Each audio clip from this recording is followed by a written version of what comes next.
My name is Donnie Carvone, as it is on the screen. That's a pretty cool picture of me slapping the bass. For all you guys watching online, welcome to Shoreline Church. I'm excited to talk to you guys. There was something that happened this past month that made me feel old. Anybody understand that? It wasn't the shoulder surgery I just had 3 weeks ago, so I'm out of sling, so that's good. It was preparing for this message and looking at photos from me from like years ago. Students, I don't know if you know this, but I started preaching 30 years ago. Now, you guys look at me like, 30 years ago, we was preaching as a fetus. No. I am 46, 47. I'll be turning 47 this year. And I started in student ministry. So I'm looking over here because this is where our tribe, let's give it up for our tribe. I've been through a lot of churches, seen a lot of churches, spoke at a lot of churches. Particularly, I started in student ministry and volunteered that way. And it was one of those totally different era at that time. How many of you guys grew up in church? Let me see a show of hands. Okay, many of you guys. Okay. I have this way of testing audiences. I've done this at hundreds of churches. All right, let's try this. I can pretty much tell what type of church you've been up or if you've been to church at all based on these responses. If you can fill in the blank, if you will. God is good. All right, so those of you who just said something there, you probably came from either a very outgoing Baptist or charismatic, Pentecostal, glory church. This is great. How about this? Peace be with you. Some of our recovering Catholics are in the house. I like that. That's good. Yeah, I like that. Those of you online, yeah, that's good. I love how we have a different blend of people like that. Here's a test. How many Presbyterians in here? Raise your hand. That's a trick question because Presbyterians don't raise their hands. Oh, we got one. Okay. All right. That good. I love it. Love it. Love the Presbyterians. Love my friend. Here's one I know that you'll get. Have no job, my pets. All right. That just shows if you're a shoreliner. That's all. That's because that's a Pastor Eric definite thing from Dumb and Dumber quotes. Again, pretty much how people speak or what they go to church, there's sort of a culture within a culture. People sort of figure it out, and I've been through a lot of cultures. Now, over the years, I found out there are a lot of good churches out there. I've worked at a lot of them. I've seen some. And usually when I talk to someone, they have one or two responses. They tell me about a great church they've been to, or they tell me, you don't want to go to that church. You know one of those things. And I get that all the time, and I can understand that because I've worked at a number of churches, but I've also seen some great churches as visiting and speaking or just networking as a pastor. But one thing I know that's in common with all healthy, excellent, vibrant, life-giving, Christ-following churches is their focus on the Great Commission. One of the things I love about what Pastor Graham talked about last week, if you weren't here, you can go back and watch it. He talked about how Jesus called us to this Great Commission, which means go out into all the world and preach the good news. And I love the fact that there are great churches all over Destin, all over this county, all over this world. They're doing that right now. Now, we also know there are some churches that are struggling with not just that, but just in general, and we have scars from those churches, literal scars. I totally get this.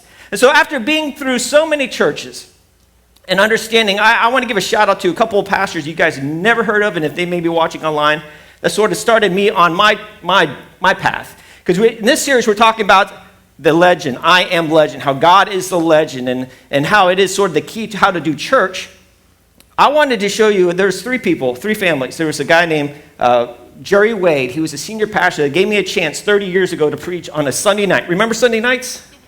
I got to tag team with another student, and we got to each preach 7 minutes. And I think I got 5 minutes of that 7 minutes, and I was done. Because you're so nervous, you're talking real fast, you're a student, and you're nervous. And back then, I don't know if you know the students, but they used to wear a lot of coat and ties to church. That was a little different culture back then, a little more reserved. And so you can imagine me, a 145-pound version of me, 6'1", a little nervous, white-knuckling this huge lectern. We don't call it podium because you stand on a podium.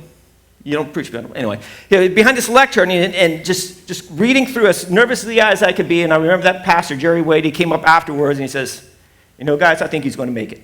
And I thought that was one of the best encouragements I got. There was another pastor named Mark Brink, who was my student pastor at that time, that helped me make a transition through all the crazy years. And there was a third pastor. I went to a private school in my latter high school years. And the Donnellys, Dave Donnelly, give a shout out to them because they're pastors who spoke into the chaos of my life.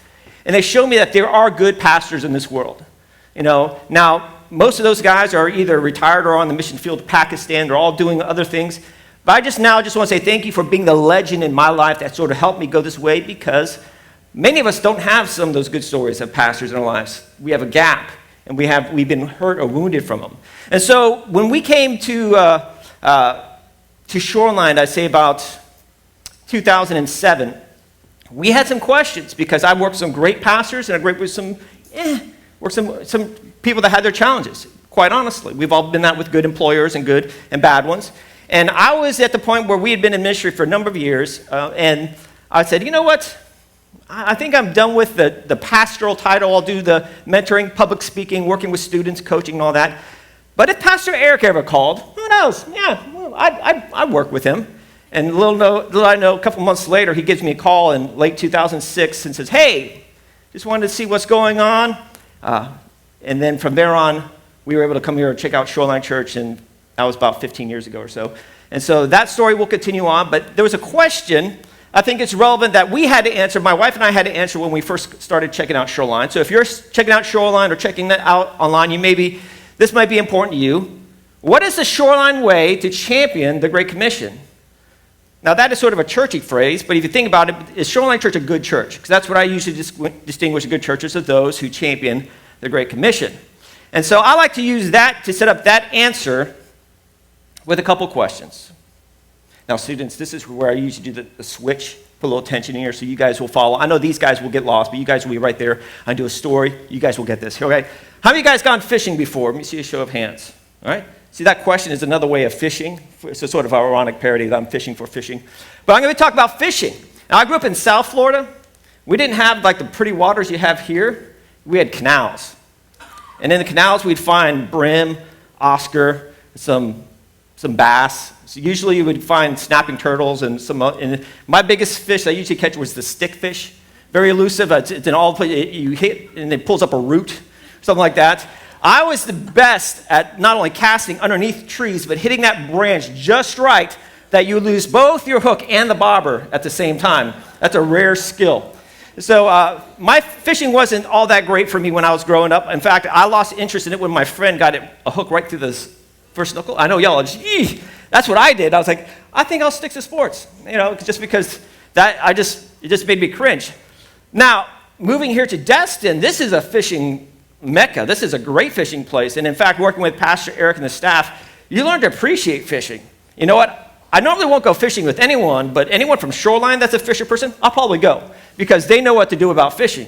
I was introduced to the Fly Fish film tour that came to Shoreline, and here's some footage of some fishing for those that like fishing. And Pastor Eric actually took me and a couple of the other pastors out. We went and taught us how to fly fish, that light motion, and I got good at it. Man, we went to Tennessee's, and I was fishing those little brookies, and we're fishing, and we're just trying to drop that in, and I could get that just behind that rock and on the tree right next to it. I was so good that we had a guide with us that would help go over there and take it out and help us out. But I thought it was one of the craziest ways, a fun way of fishing. But then I got to go cobia fishing. Anybody been cobia fishing? Holy smokes, that's exciting. A lot of doing nothing, and then all of a sudden just a frantic manic. It's like preparing for a wedding. You're just waiting around anticipation. All of a sudden, adrenaline, then it's all done, and you've got a big fish in the vehicle, in your boat. And it's like, we went fishing, caught a 65-pound cobia, which is huge. We got to eat it. Then you hear about people who go like net fishing. Oh, that picture is Graham with some of his fish that he caught. And it looks like Graham's index finger is someplace where, anyway. And so people would catch with nets. There's so many different ways to fish. And I've seen people, like you drive over the bridge, you see people who fish off the bridge. You see people who fish off their flatboats. You see people who fish out in the deep sea. It's crazy. I have a question for you guys. This is a question I'm setting up students, right? Why do people fish in the deep sea, off of bridges, off of flatboats, with fly fishing, with nets? Thank you. That's where the fish are. It's not a trick question. It's sort of the truth. That's because they go. You don't see people fishing indoors unless you're trying to get into that fish tank and get that goldfish, It's because that's where the fish are. So this makes me ask this series of questions. And it's particularly when we're talking about the Great Commission. And guys, I'm not really talking about fish fishing. This is layered. What is the correct way to fish? Is there a correct way? Now, I'm sure if you're trying to go for the longest, cast, there's probably techniques, but technically, that's not a great question. I think a better question would be, what is the best way to fish? Because I think there's many ways you can do it, but what's the best way for you? I think we can do a little bit better than this, because we've seen a lot of churches, they find their best practices in how they fish. What about this? What fish do I want to catch? Because that will ultimately determine where I want to go. If I'm trying to find that little brookie, that rainbow brook, a trout, you want to go to certain streams at certain times of year. If you want to go cobia fishing, you got to go at a certain time as they're migrating by the beaches here. So you have to understand, what fish do I want to catch? Now this is where the question, I think, separates okay churches to the ones that really get the life-giving church. What fish do you want me to catch?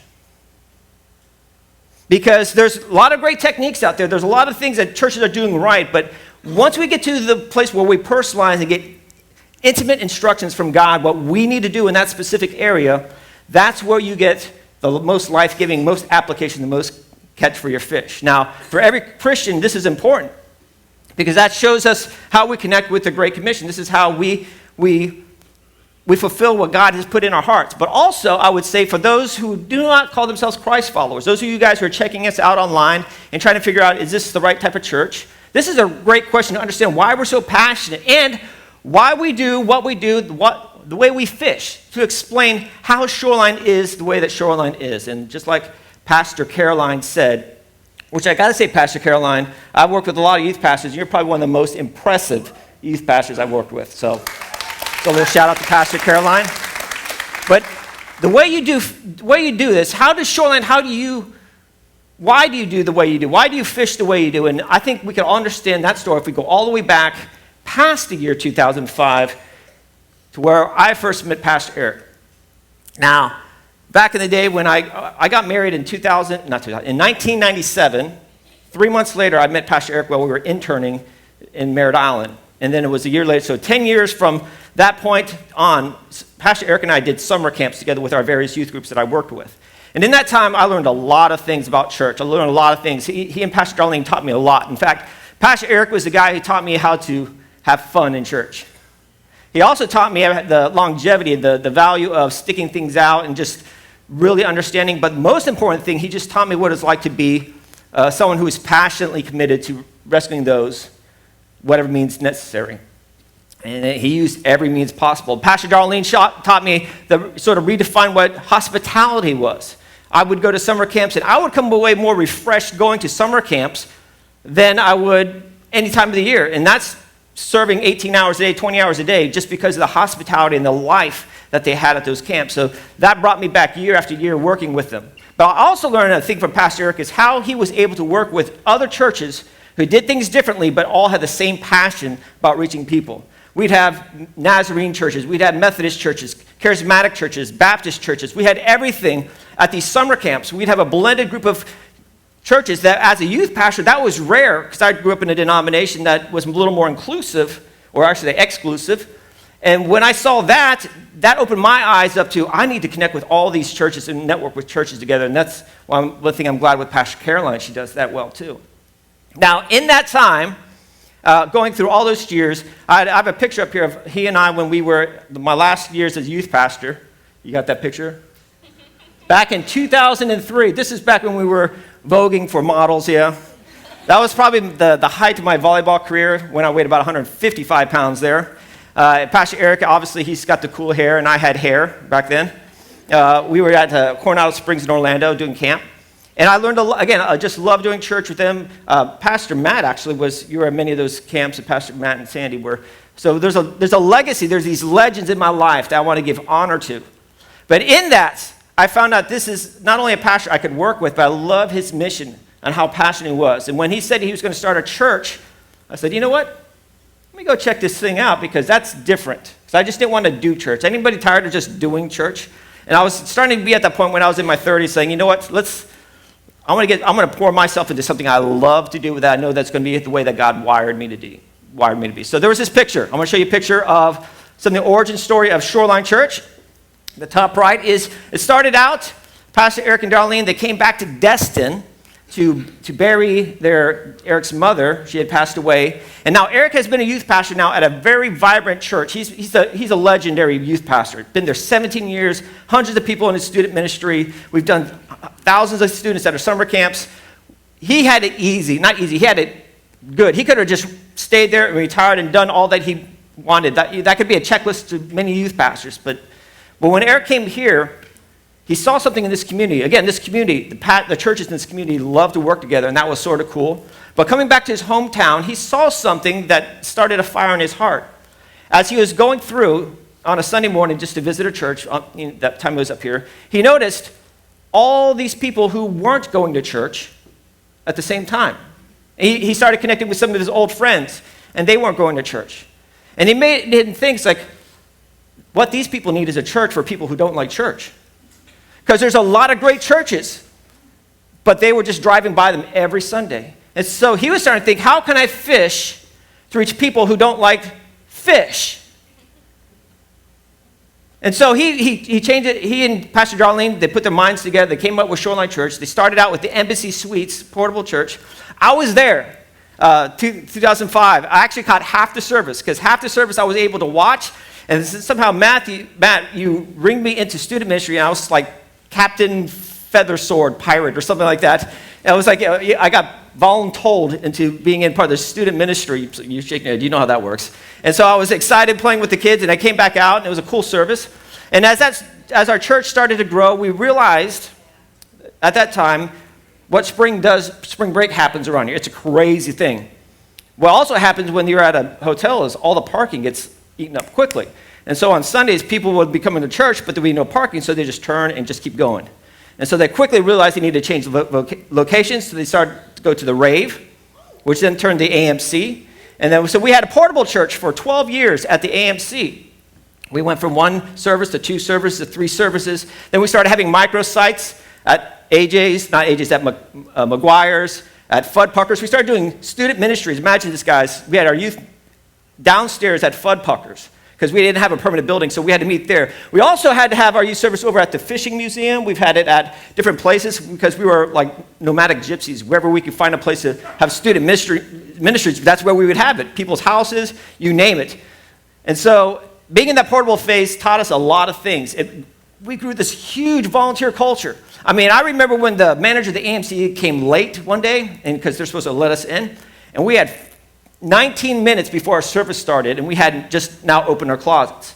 And so our team of, we had 80 people launched at the door ready, and boom, we all went out it was like military precision. You remember those days, grabbing the staging, setting up the lights, speakers, setting up the dividers for kids. I saw pictures of my daughter back then, and we used to use her to test to see if the gates were kid-proof, because she was a way to find our way out of those things. So once it was child-proof, we knew it was safe. I saw some pictures of your youngins over there too, particularly when we went to open up a Fort Walton campus, because then we had 2 campuses where we record on Thursday nights, show a video at either Fort Walton or Destin, so we'd have live services at both, but the message on one of them would be filmed. So we had 2 venues. Then we continued to grow, and we were then positioned with this opportunity to come here. But I want to show you a picture from Fort Walton Beach. Go to the next slide. You notice some people in that picture? Look familiar? There's Dan Austin, and the middle person who's singing right there is our very own Paisha. Where's Paisha? Where's the whoop whoop? Yeah, there she is. Up at the top, yep. You notice Paisha. This is a good Sunday because we got 3 whoops from Paisha already in worship. That's sort of like our thumbs up. This is Paisha's last Sunday. Oh, yeah, she's moving. She is a Shoreline legend, and I want to say thank you for not only through all the transition years, but bringing your family, growing in the church. We love you guys. We see, we have moments where people like legends like Paisha, and there's so many people here in the front row like the Truaxes that grew up not only in these environments, but thrived and found their voice in ministry. How Pastor Robbie became a pastor, just loved it. And so then we found an opportunity to come to Nighttown, which was equal distance between Fort Walton and the AMC. So we bought this, consolidated it because it was 7 minutes either way, when not in season. So we all have to put the asterisks there because in season, during spring break, it can be 6 weeks. You never know how long it's going to take. So we started this campus, and of course, we love this, and we were able to thrive in here. We have grown ever since, and then COVID hit. Again, I'm giving you guys a little bit of church history here just so you understand the Great Commission, how we fish. And so we realized that you can't do church when you have to close down the church for a few weeks. And so we had to rethink. Now, this is where a lot of churches had challenges because their model, the way they thought they had to do church, got shattered. But our priorities was, well, God, how do you want us to fish? So we started an open air venue at AJ's. We started church at Crab Island, which is out on the water. Take a look at that. Well, that's not hard getting volunteers to go to Crab Island. I mean, talk about you can not only worship and be baptized at the same time. That's right. It was glorious, and we're going to be having that launch back up this summer. It's going to be fun and fantastic. And so I was thinking, with all this craziness, this is how people should think about how we responded at Shoreline. When there's an opportunity, we just say, God, what do you want us to do? How do you want us to fish, and who do you want us to fish, and where? So we've done some interesting and crazy things. But these are all inspired by how we've seen Jesus teach, because he's the OG, he's the legend, he's the one who actually modeled this by doing it unconventionally. Where most people would go to temple, he'd go there as well, because there's fish at the temple, but then he'd go by the water side, he'd go over to someone's tax collector's house, he'd be in the marketplace, he'd be all over the places. Jesus knew how to fish. In fact, he was the guy who coined the phrase, fishers of men. But in this, I want to give you 3 quick statements. And students, when the pastor says 3 quick, that means it's not really quick. It's going to be a little bit while. 3 statements that Jesus said, the OG, that are based along the lines of this series of I am legend. The 3 I am statements, he says. And this is recorded by the Gospel of John. So for those of you guys, you can turn in your app or turn in your Bibles to John. Those of us online, you can download the app too if you need to follow along with us. And those of you who are watching AG, thank you for moderating online. You can take some notes there. He's got some responsibilities later on in today's service online as well. But in John, it says this, I am the way, the truth, and the life. No one comes to the Father except through me. Now, many of you guys have heard this phrase before. There's even bumper stickers. In fact, the first Christians were actually called followers of the way because this was such a profound statement. Now, one of the ways I've misinterpreted, or I've seen a lot of people misinterpret this, or say incomplete view of the first part of this, of Jesus is the way, is they see it as like this triangle. I want to show you. There's 2 triangles on this. I'm going to put that up there. The triangle here on my left, they see it as this way. All of us represents the lower circle, and Jesus or God is the top one, and there's only one way, and rightly so, that's correct. To see the Father, you have to go through Jesus Christ, and theologically, that's correct. But what has happened is that view of Jesus being the way is people start saying the way they do church, that's the only way. And so you start to see, going through church history, a very strict form and function that if you didn't copy it exactly this way, you weren't part of church culture. You'd be ostracized. I want to change that perception and flip it. You can go back to that, yeah. When I reread this week, I realized one of the things that churches that have Great Commission at heart, life-giving churches, have figured this out, maybe unintentionally. I read it this way. Jesus is the way. When you're having Jesus in your life, he's right there side by side. He then opens up every opportunity for you to reach people, whether it be in the marketplace, on Crab Island, at AJ's, at Fuddpuckers, at your work, at your house. He opens up every possibility. So if there's a calling or something that God has pulled you toward, if Jesus is with you, there's a way to do it. If there's a calling saying, hey, I want to start a ministry, if Jesus is the one who's right there with you calling you to do it, he'll find a creative way.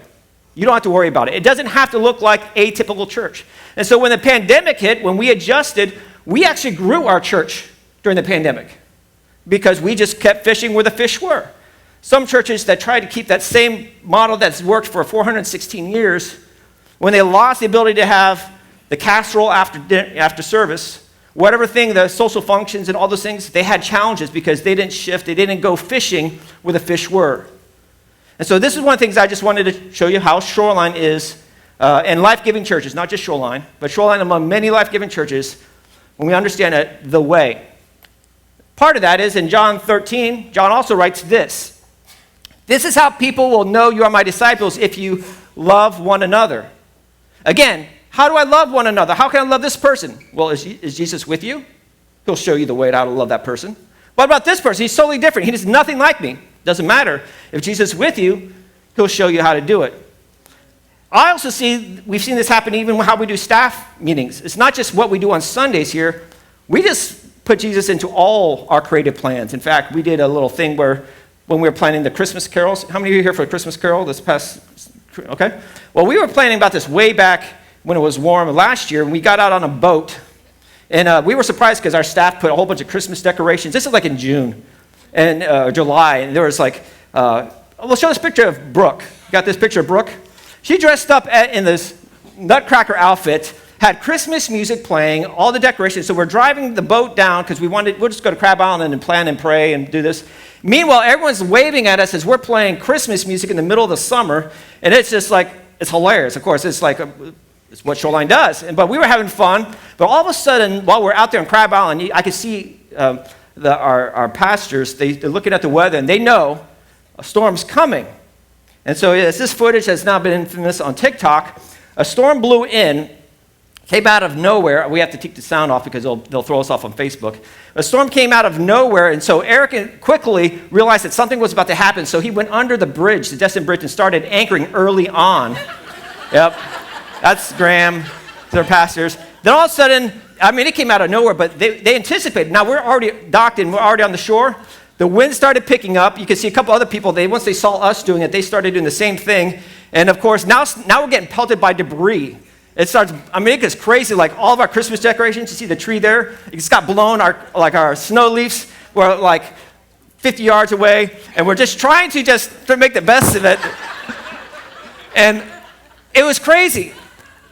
The funny thing about this story was not the fact that we're all just ducking and covering and avoiding stuff, was afterwards, because it rained for a little while, we were out there, we're like, well, our meeting's canceled, obviously, because now we're just trying to find all our decorations. But there was probably about, I don't know, how many, 100 people, 200 people? There's a lot of people underneath the bridge that were in boats or on the beach, hiding underneath the bridge. And so what we do? Yeah, let's go pass out koozies. So here's Brooke in her nutcracker outfit, walking around passing out koozies to invite people to Shoreline, and they're all taking pictures with her. So she's like posing. And this is our introvert Brooke, who doesn't like to be, she won't be on stage here. She's like, but here she is, she's just loving people because that's who she is. That's the way God wired her to be. And since Jesus is with her, she was able to do something. You can't plan that stuff. But the fact that Jesus was with her, we were able to do some crazy stuff. That was pretty cool. Now, I do want to mention, when people see us doing crazy things, it inspires them. Yeah, Church at Crab Island. I don't know if you knew this, Pastor Caroline. Back when we did church at McGuire's Church in a Bar, another church heard that we were doing that, and they wanted to do something. Oh, that's great idea. So they wanted to have a men's Bible study at Hooters. It was actually in the paper, and they referred to us as the inspiration, and it didn't go over very well. Somewhere along the line, they thought that they could take the concept, but without the calling. Now, if Jesus said, hey, I want you to go fishing at Hooters, all the men, I was like, all right, I'll suffer for Jesus. All right. Is there an altar call ministry there? I'll pray for people. No, it's just, again, it's so important that we understand that in order for it to work, Jesus has to be part of that start. It has to be part of that launch. The second thing builds off of Jesus is the truth. Now, truth is very interesting because it can be divisive on what you say, what is truth. In fact, when we talk in church culture, sometimes people feel intimidated by the truth. You know, that, well, if they only knew what I did, they wouldn't want me to be a pastor. If I walked into church, now the lightning of God would strike me down, or there isn't enough holy water for me to get into a church. These are all the things I hear as a pastor. And I understand that. In fact, there are actually some churches who lean on this so much, again, with that certain model that if they know something about you, they make you feel terrible about being there. Well, you have to clean up before you come here, brother or sister. This is what I've learned. John also wrote in verse 32 of chapter 8, then you will know the truth, and the truth will set you free. This is something Jesus wrote. Now, I love that passage because it's very, that's great.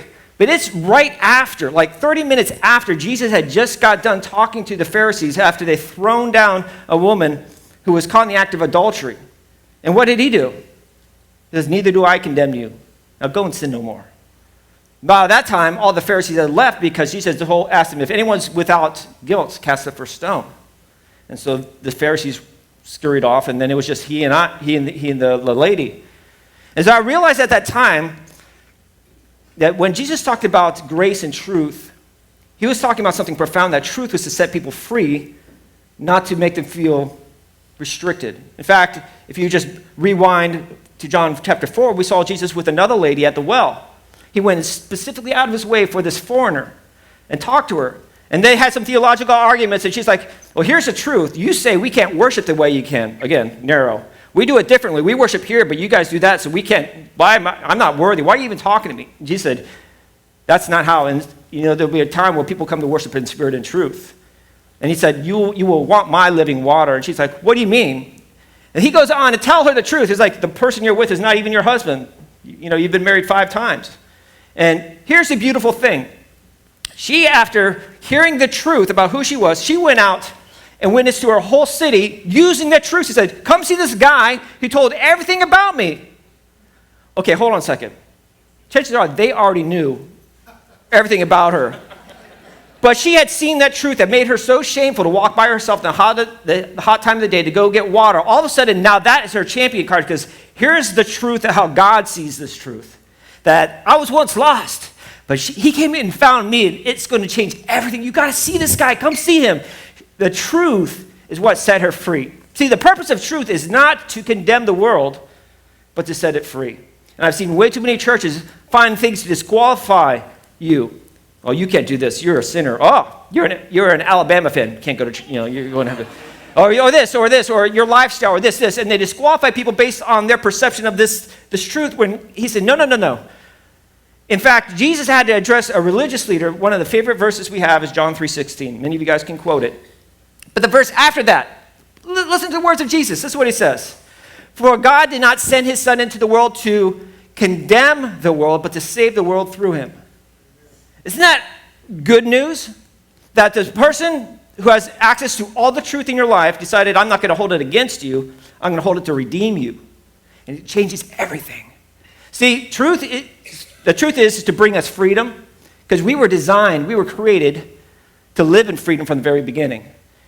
And I had this thought the other day, and I posted it as a Twitter moment or Instagram moment, is the reason we struggle with sin is we were never designed to embrace it. And that's the truth.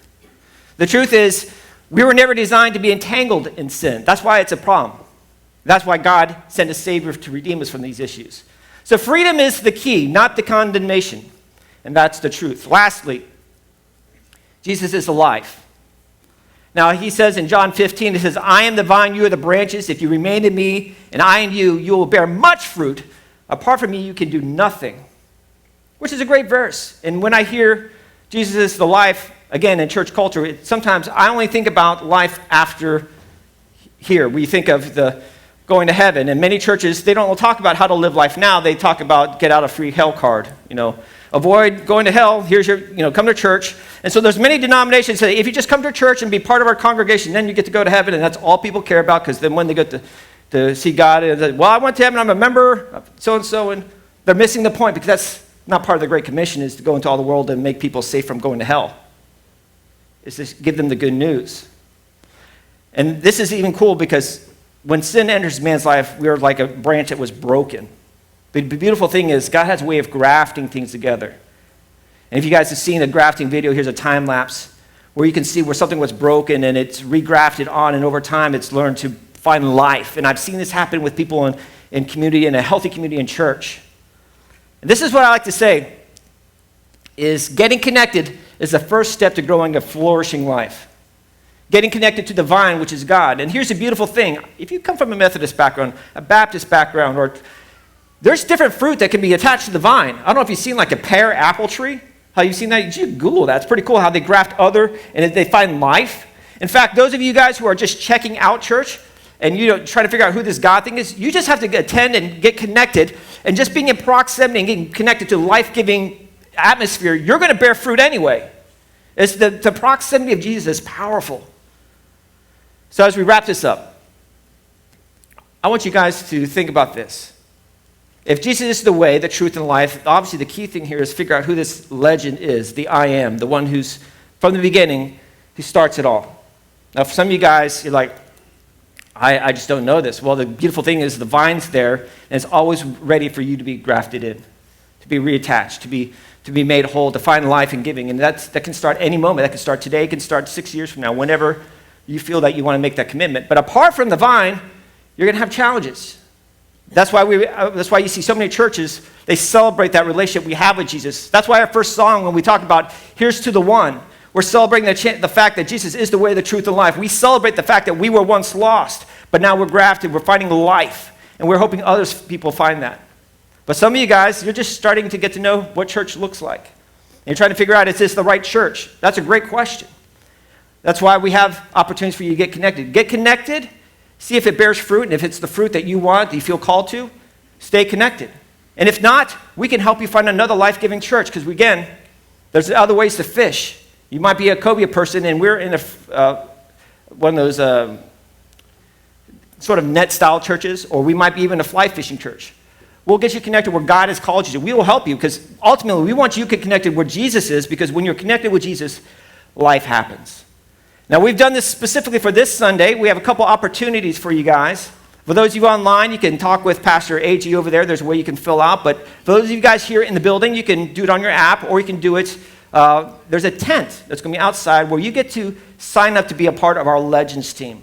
And Pastor Caroline in a moment is going to explain what that means. But pretty much, if you want to get served and become all that God has called you to be a legend in your story, be a legend to someone else by how you connect in the local church, and to find fruit and find life in your life, make sure you stop by at our where you get connected over there at our Legends tent outside. We're going to have it the rest of the series. So if you see a long line, I encourage you to stick around. But if you can come back next week and do it, or you can do it on your tablets, or you can do it on your phone.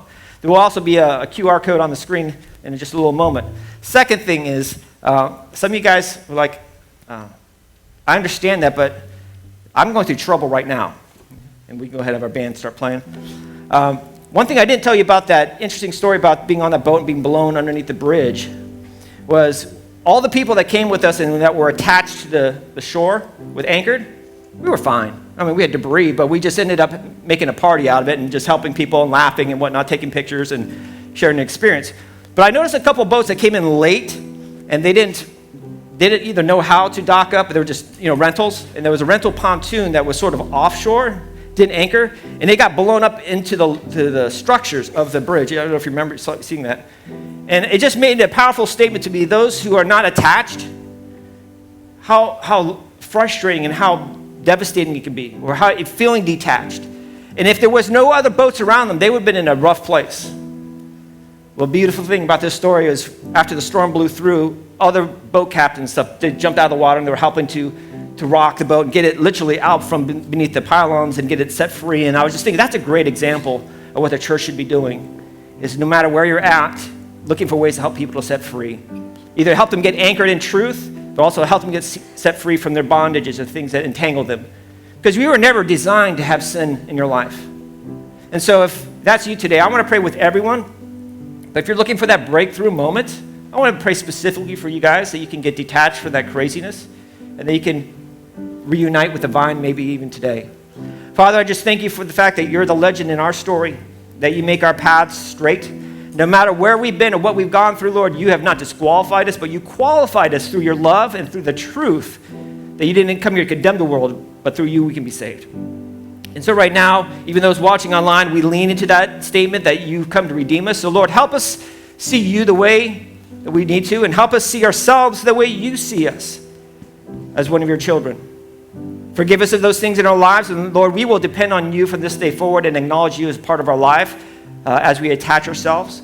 And for those of us who need to get connected to a community, whether it be at Shoreline, through any church, Lord, I pray right now we find the right fit that we can bear fruit in our life. And finally, there's some of us who are up against the rock, they're up against the moorings, and we're having issues with just getting connected, where there's hurt issues in our life, scars in our lives from even churches that make us distant. Lord, I pray that you break down those excuses and send life-giving people to help set us free. Be the legends. Send some legends to us in our own lives. That way we can see how to follow you. Because that with you, there's life, there's truth, and it's the way. In your name we pray, amen.